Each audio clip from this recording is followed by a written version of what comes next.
Subscribe to our YouTube channel and press the bell icon to get the latest updates. As we bring you the latest from the state of Telangana and how it's fighting the COVID pandemic, today we come to you from the National Institute of Nutrition, which is of course an ICMR institute here in Hyderabad. And with me, of course, is the director of the institute, Dr. Hemlata, who's going to be talking to us about a lot of things as far as the novel coronavirus is concerned. Ma'am, thank you so much for joining us at the print today. Hello. So straight away, of course, the NIN in collaboration with the ICMR conducted a rapid survey very recently in the state of Telangana to understand the spread of the virus, which I believe was concluded only 2 days ago. If you could tell us more about that to begin with. Yeah, here it is a nationwide survey. 69 districts have been selected based on statistical analysis, and 13 hotspot cities have been selected. So thus far we have completed survey in 3 districts in Telangana and 1 hotspot zone. In 3 districts, in each district we conducted the survey in 10 villages, that is around 30 villages, and 5 containment zones. Thus far we have collected. Right. So total of 30,000 samples have been collected by across India. And if you could share a little bit more about that in terms of, the field workers who stepped out, whether people were cooperative or not, in terms of, giving their samples. Yeah, for rural survey, about 60 people from NIN, scientists, technical staff, nursing staff worked very hard.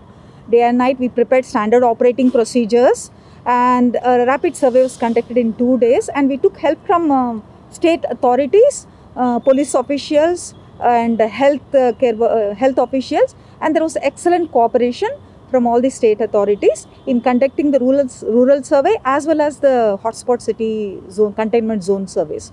So here again we had around 10 teams working in hotspot cities.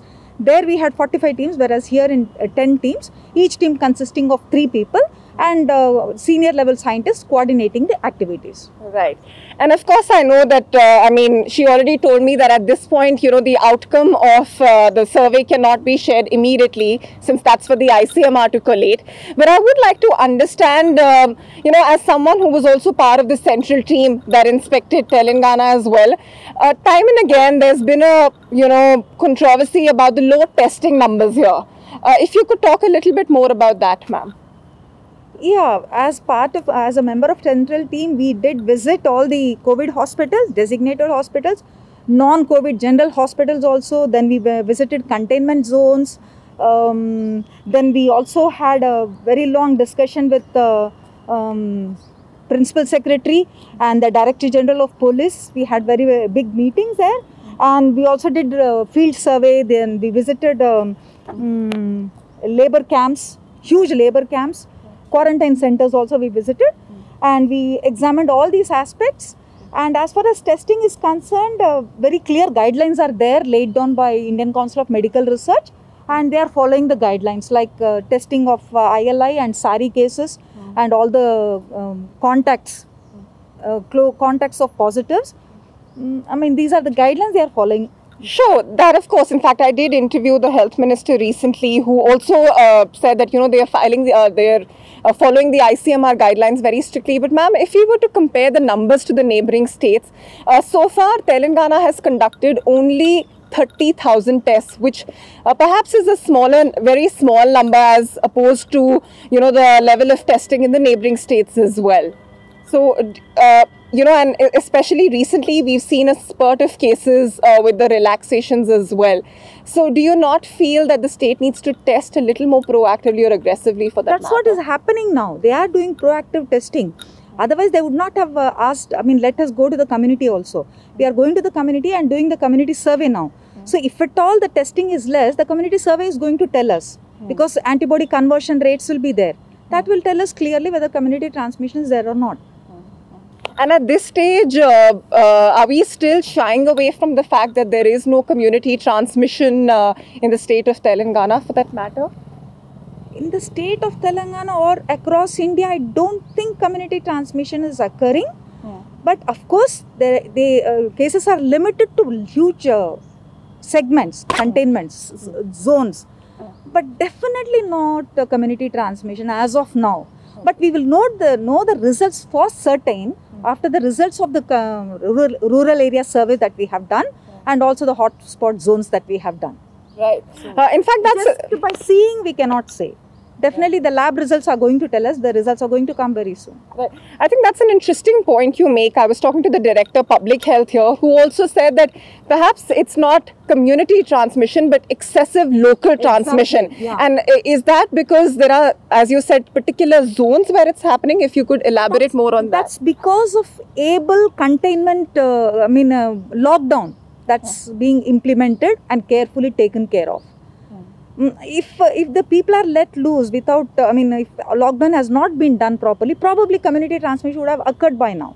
But because of good containment by the authorities, and they see to it that positive cases are restricted to home and home quarantine is being done, and if the contacts are also developing symptoms, they are testing them as per the guideline. So Right. And also moving on, even as far as India is concerned, we've also seen that perhaps the testing numbers are not as high. I'm referring to a particular study that the ICMR conducted between January 22nd to April 20th, which according to the study, there were 30 lakh tests conducted in this time, out of which 40,000 cases were positive. In fact, to tell our viewers, there's a detailed story up on the print website done by freelance data journalist Rukmini, so you can look it up there to know what exactly I'm talking about. So perhaps, do you think that, the country needs to test more? this is what I don't understand. While rest of the world, the number of positives for the number of tests that they are doing is ranging from more than 5% to 20%, 30% also. So if they conduct 100 tests, there were days when 20, 30 positives were reported in other countries. Whereas in India, it was limited to 2.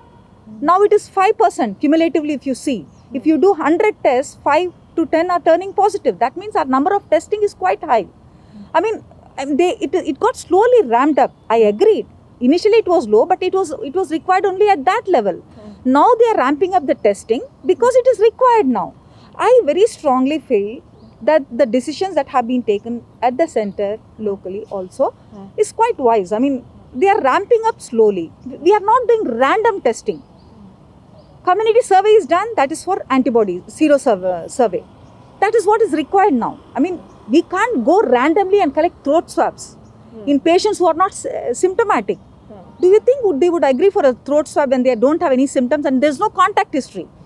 So there is very clear guideline that people who develop severe acute respiratory syndrome illness, they all should be tested across India, and mild respiratory infections, not severe, mild ones, if they have, all are tested, and those who have come in direct contact with positive cases on day 5 and day 10. So as per these guidelines, if we go, even then only 5% people are turning positive. So I strongly feel the number of tests that they are conducting right now and what they have conducted earlier and how it is being ramped up is done with good knowledge. Right. And that also brings me to my next question, where I'm curious to understand about the R0 level, which is of course, the kind of spread of the number of patients a particular positive person who's tested for COVID can spread. So what is the status of that in India currently? Currently it is set about 10%, 8 to 10%. If one positive is there, 8 to 10 can turn positive, because this virus, unlike the other coronaviruses, the transmission from one individual to another is much more rapid and wider, although it causes lower respiratory infections. Whereas the earlier coronaviruses, lower respiratory means pneumonia. So generally the transmission rates will be much lower. Whereas this coronavirus, that's why it's called novel, very peculiar, the transmission rates are much higher. Is that also one of the reasons perhaps why states like, say, Maharashtra and Gujarat, are faring differently or better than, say, Tamil Nadu, or even worse for that matter, in terms of why certain states are performing differently? Is there a scientific understanding to that as well? I feel wherever foreign returnees were more in the states, and where people, the state is more densely populated per square kilometer, the transmission chances are higher. So that is the reason they could be seeing more number of cases. But no other particular reason. Not definitely related to any viral virulence because it has not been proved so far, or you cannot even say they are genetically different. I mean, we do not have evidence as of now for these two things. And even to understand about the drugs for that matter, if I may add, which is, of course, to say that, are there any new kind of drugs that are being tested? We've also seen a lot of controversy as far as the HCQ is concerned. So if you could shed some more light on that as well. Yeah. You know very well about this famous solidarity trial being conducted by WHO. India also is taking part of that. It is a multi-country, multi-drug trial consisting of 4 arms where they are testing 3 antiviral drugs which has been famously used for HIV and then Ebola virus also. Along with those, 3 arms, and then in 1 arm we also have hydroxychloroquine, HCQ. Now temporarily the WHO has suspended the use of this in that particular arm. Absolutely. Whereas India is continuing because we don't see the kind of toxicity that is being reported. In India we have a very ancient history of use of this particular drug. So it is a safe drug except for in some situations. So there are guidelines by ICMR in which conditions it should not be used and what precautions should be taken. So I feel it is as per ICMR guideline it should be used. Right. Also moving on to another thing which I'm keen to understand is in terms of how has given that we're at the National Institute of Nutrition, the role of nutrition in immunity perhaps is sometimes overlooked when it comes to controlling such diseases. You as an expert and director of such an institute, could you share the importance of nutrition in these things as well? Yeah. See, nutrition is extremely important. 80% of the disease is in our hands because of our healthy lifestyle. If only we follow healthy lifestyle, like good healthy dietary habits, physical activity, required physical activity, sound sleep, moderate physical activity, required physical activity, all these things if we follow, 80% of the diseases can be prevented, not just infectious but also non-communicable diseases. So communicable diseases, definitely it can be prevented by good diet, because immunology is one where cells multiply rapidly and they are in high demand for energy, micronutrients like vitamins, minerals, phytonutrients. They depend a lot on nutrition. So if at all you start the infection with good health, you have good stored nutrients, you are definitely going to respond in a better way. And also during the infection also, if your diet is healthy, particularly in children who are very vulnerable and young, if the diet is good, definitely the chances of recovery is much better because we know how they act. And is that one of the reasons they say that, the younger you are, the more chances that you are that even if you get COVID, you'll recover, and you'll be fine. Is that also interconnected? See, COVID, in COVID, the deaths occur due to 2 reasons, at least as far as we know now. One is if there is immune impairment in old people or people with comorbidities where immunity may be impaired, the immunity is compromised, their deaths can occur. But another reason is hyperactivity of immunity. This is also a very strange thing. Certain microorganisms elicit immune response in such a way, the immune response goes bizarre. It doesn't, in the process of killing the virus, it is killing your own tissues and organs. That is called inflammatory reaction. So some individuals develop this kind of reaction and they set into multiple organ failures and die. So in children, this kind of inflammation chances do not occur. They're more limited. Yeah, more limited. And in fact, I also want to understand what kind of role can supplements play in this. We've been reading extensively about it. And on a personal note, as I've been traveling, to do ground reportage, I have my mom who calls me every second day, says, and reminds me, you better not forget to take your Bikasul or your vitamin C tablets. So can these really play an effective role as well? Yeah, in India, you know about hidden hunger. About a third of our population, about a fifth or 20% or 30% of our population have various kinds of multiple micronutrient deficiencies. Our data, the CNNS data also shows we are deficient in iron, calcium, zinc, vitamin A, vitamin D also. Vitamin D deficiency also is quite rampant. This is what is called hidden hunger. And 50% of our population suffer from anemia. That is low levels of hemoglobin. Especially in all these things can make a difference. We have done many in vitro studies and clinical studies supplementing these micronutrients, and definitely there's a lot of difference. See, because micronutrients regulate immunity. They enhance immunity, but they also regulate immunity. Regulation is what they see that inflammation doesn't occur in uncontrolled, unchecked proliferation of immune cells do not occur. So they improve immunity, they regulate immunity, and they scavenge all the dead cells and oxidative radicals that are produced in the process. So for all these things, you should have enough stored vitamins, minerals, and enough vitamins and minerals in your diet that you're taking while you're sick. So they go a long way in reducing the morbidity, that progression of the disease and mortality. And there are huge trials conducted with vitamin A, vitamin D, and even till date, we do not have enough evidence to give clear umbrella kind of guideline to say, yes, all patients with COVID can go with, should be taking this vitamin. In fact, that's what I was coming to say. If you've tested positive for COVID, is there a particular kind of diet? Of course, eating healthy is one thing, but is there a particular kind of diet that is recommended, or, you know, which helps fight? There is no umbrella kind of recommendation for any vitamin or mineral thus far, because there's no meta-analysis or Cochrane analysis are all showing inconclusive results. Though in vitro studies and animal small clinical studies have shown efficacy, there are no huge trials to say. Of course, with respect to COVID-19, we have some data from with respect to vitamin D.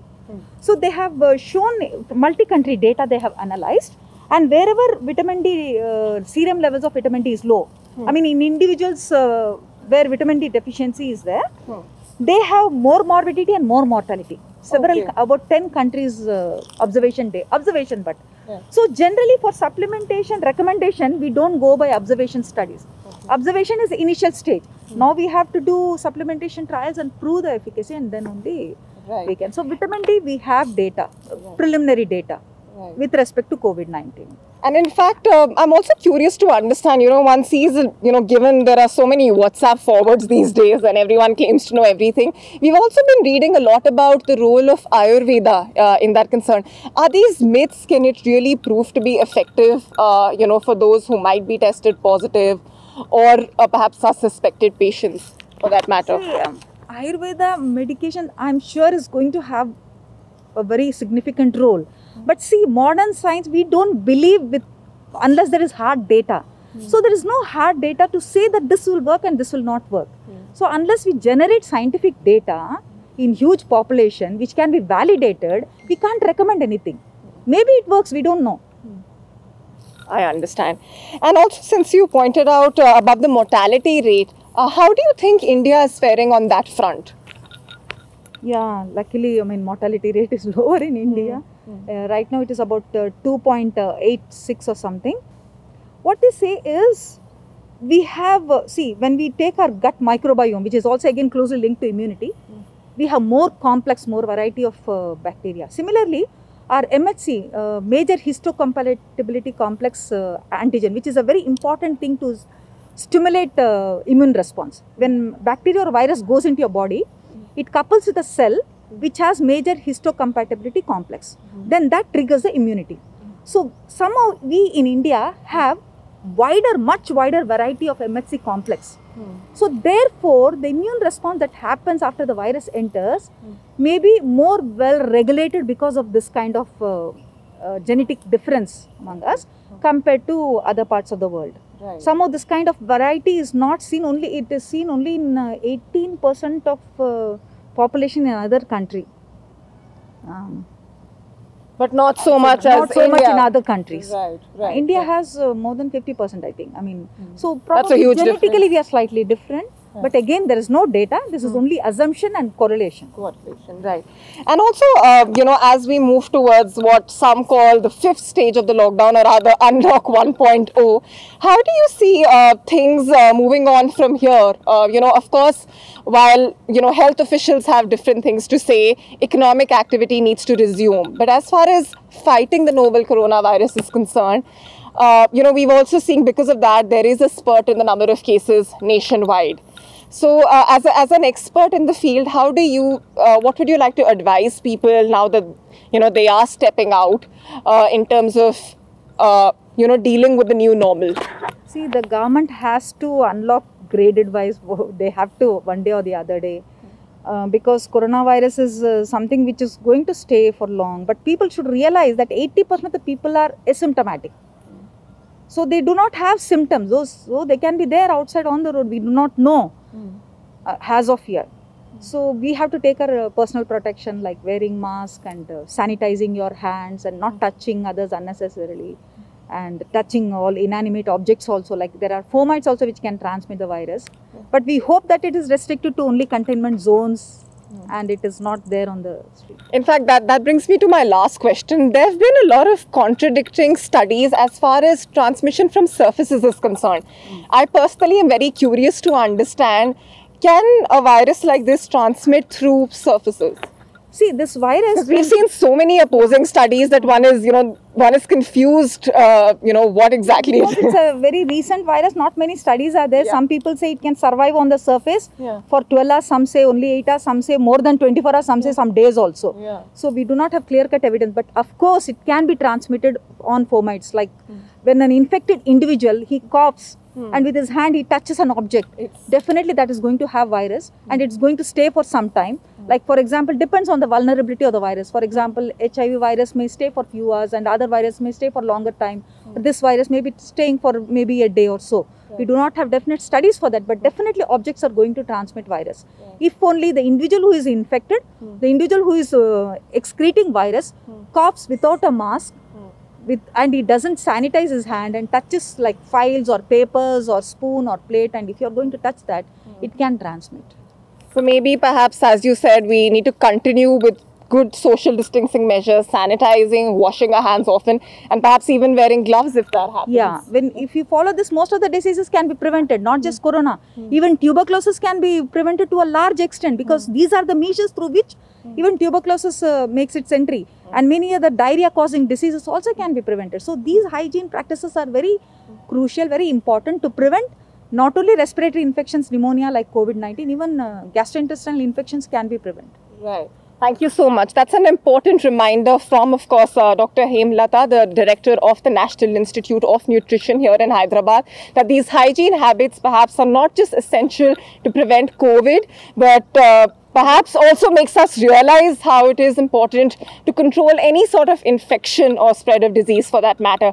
For more such latest ground reports from Telangana, do subscribe to our YouTube channel and follow us on Twitter, Instagram as well as Facebook. This is Anisha Bedi with Surabh Bhisht reporting from Hyderabad.